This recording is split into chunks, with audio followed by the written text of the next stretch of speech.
Cabinet में जो जो मंत्रियों को कल शपथ दिलाई गई थी, मैं उनको बधाई नहीं दूंगा, मैं उनको शुभकामनाएं दूंगा। भगवान से प्रार्थना करूंगा कि आप सब लोग जो जो जिम्मेदारी आपको दी गई है वो जिम्मेदारी आप लोग पूरी लगन, मेहनत और ईमानदारी के साथ पूरी करेंगे। एक एक व्यक्ति के ऊपर निगाहें हैं लोगों की, समय कम है। अभी अभी मान साहब ने कहा कि 70 साल खराब कर दिए हम लोगों ने, 75 साल हो गए आज़ादी को, 75 साल हमने खराब कर दिए, अब टाइम कम है। हर एक मंत्री को मान साहब टारगेट देंगे, भाई तुमको इतने दिन में इतना काम करना है, इतने दिन में इतना काम करना है, इतने दिन में इतना काम करना है। टाइम बहुत कम है, 24 घंटे का दिन होता है, 24 में से 30 घंटे काम करना पड़ेगा, रात दिन काम करना पड़ेगा, खूब मेहनत करनी पड़ेगी। अगर टारगेट पूरे नहीं होते आपके तो फिर जनता ही कहेगी भाई इस मंत्री को बदलो, दूसरे मंत्री को लेके आओ। हो सकता है थोड़ा सा बुरा लगे उस टाइम, लेकिन मजबूरी है, काम तो करना पड़ेगा। मान साहब जो भी टारगेट देंगे वो मान साहब के टारगेट भी पूरे करने पड़ेंगे। मैं पहले दिन का मान साहब का भाषण सुन रहा था जब उन्होंने सारे एमएलएज को कहा था कि चंडीगढ़ में मत बैठना, बहुत सही कहा था। होता क्या है कि जब हम जब बन जाते हैं तो फिर ये घोड़ा गाड़ी बंगला इसकी आदत पड़ जाती है, ये बहुत बुरी आदत है। चंडीगढ़ में बिल्कुल नहीं बैठना। हमारी पार्टी का एक एक कार्यकर्ता, हमारी पार्टी का एक एक एमएलए, हमारी पार्टी का एक एक मंत्री लगातार 24 घंटे जनता के बीच में घूमेगा, गलियों में जाएगा, मोहल्ले में जाएगा, पिंड में जाएगा, लोगों की बातें सुनेगा। मैंने सुना है कि कुछ विधायक अपने जो मंत्री नहीं बन पाए वो दुखी हैं। हमारी 92 सीटें आई हैं, मंत्री 17 ही बनेंगे। ऐसा नहीं है कि जो विधायक मंत्री नहीं बने वो किसी से कम है। पंजाब के लोगों ने एक एक हीरा चुन के भेजा है इस बार, एक एक हीरा है। आप लोग एक एक हीरा हो, हर एक में बड़ी अच्छी अच्छी लियाकत है। लेकिन हमें ये 92 लोगों की, 92 लोगों की एक टीम की तरह काम करना है। अगर हम टीम बन के काम करेंगे, अपना स्वार्थ छोड़ देंगे, अपनी इच्छाएं छोड़ देंगे, अपनी एम्बिशंस छोड़ देंगे, पंजाब की तरक्की होगी, पंजाब खूब आगे बढ़ेगा। और अगर हमारी एक एक आदमी की इच्छाएं आगे आ गई, मोह आगे आ गया, लालच आगे आ गया, मेरे को ये क्यों नहीं मिला जी, मेरे को वो चेयरमैन ही क्यों नहीं मिली जी, मेरे को ये विभाग क्यों नहीं मिला जी, मेरे को मंत्री क्यों नहीं मिला जी। अगर हम सारे अलग अलग अपने हिसाब से काम करेंगे, पंजाब हार जाएगा। पंजाब की तरक्की के लिए जरूरी है ये 92 लोगों की एक टीम की तरह काम करना, अपने को मजबूत टीम की तरह। उस टीम का लीडर है भगवंत मान। आप सबके लिए मैं बड़े भाई की तरह हूं, आपको गाइड करने के लिए। लेकिन भगवंत मान की लीडरशिप के अंदर आप सब लोगों को मिलके एक टीम की तरह काम करना है। सबको जिम्मेदारियां मिलेगी। अगर कोई मंत्री बना तो वो मंत्री की जिम्मेदारी है, वो कोई बड़ा वो नहीं है, पद नहीं है। किसी को कोई जिम्मेदारी मिलेगी, किसी को कोई जिम्मेदारी मिलेगी, किसी को छोटी, किसी को बड़ी, सबको जिम्मेदारी मिलेगी। जो जिम्मेदारी मिले, जो भगवंत मान आपको जिम्मेदारी दे, वो जिम्मेदारी पूरी करनी है, तभी पंजाब की आगे तरक्की होगी। आपसे पूछना चाहता हूं, आप में से, मैं तो इस बार चुनाव में बहुत ज्यादा डीप में गया था, एक एक कैंडिडेट को मैं जानता हूं, आप में से सब लोगों को मैं जानता हूं। 95% आप में से लोग हैं जो पहली बार चुनाव लड़े थे। कभी जिंदगी में सोचा था एमएलए बनोगे? नहीं सोचा था। ऊपर वाले का कुछ करिश्मा था कि आपको टिकट मिल गई, आप एमएलए बन गए, लोगों का इतना प्यार मिल गया। आप में से कुछ लोग हैं जो बहुत साधारण बैकग्राउंड से आते हैं और इतनी बड़ी बड़ी हस्तियां हार गई आपके सामने। घमंड मत करना, आपने नहीं हराया, जनता ने हराया है। कल आप उनकी तरह काम करोगे, जनता आपको भी हरा देगी। कभी घमंड मत करना। तो ये मत सोचो कि अब मैं एमएलए बन गया, अब मैं मंत्री बनूंगा, अब मैं मुख्यमंत्री बनूंगा। ये सब चीजें दिमाग में नहीं आनी चाहिए। ये अच्छी चीजें नहीं है।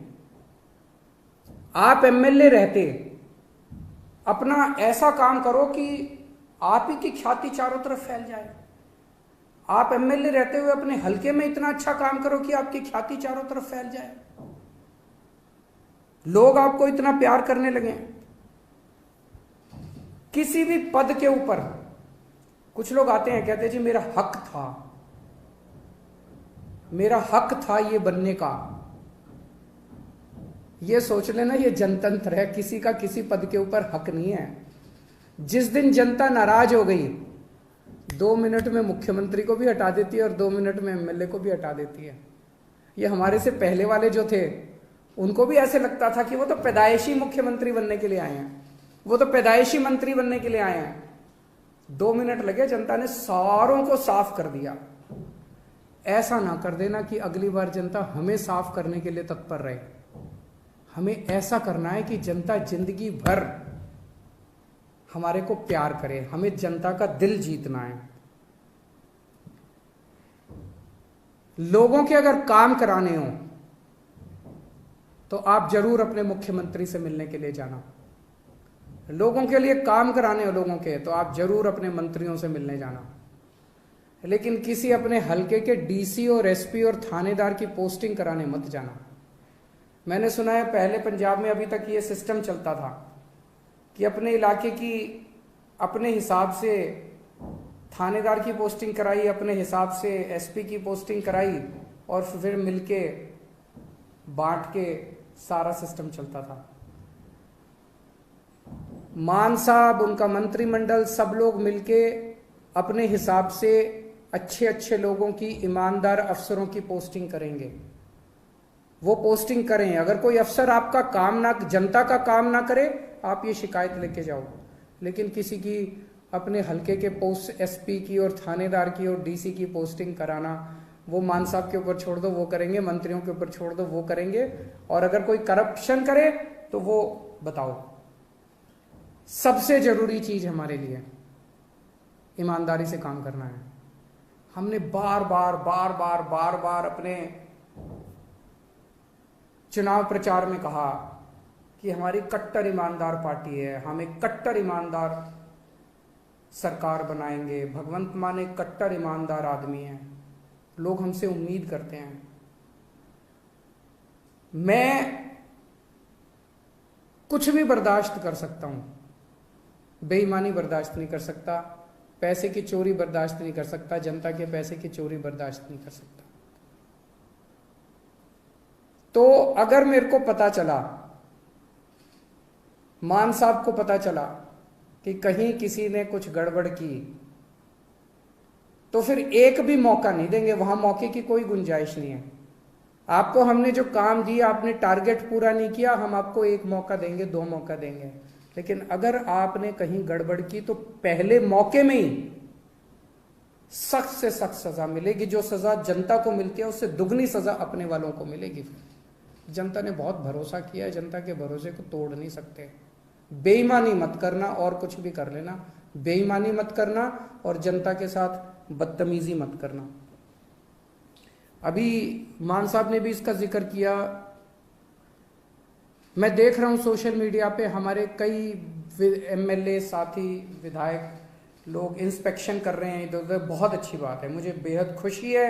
आप लोग अस्पताल में जा रहे हो, लोकल स्कूल में जा रहे हो, लोकल तहसीलदार के दफ्तर में जा रहे हो, जाओ, खूब जाओ, बहुत अच्छी बात है। यही करना है अपने को।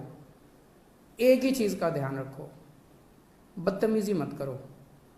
मैंने देखा एक बंदा किसी थानेदार को कह रहा है, तेनू पुट्ठा टांग देंगा।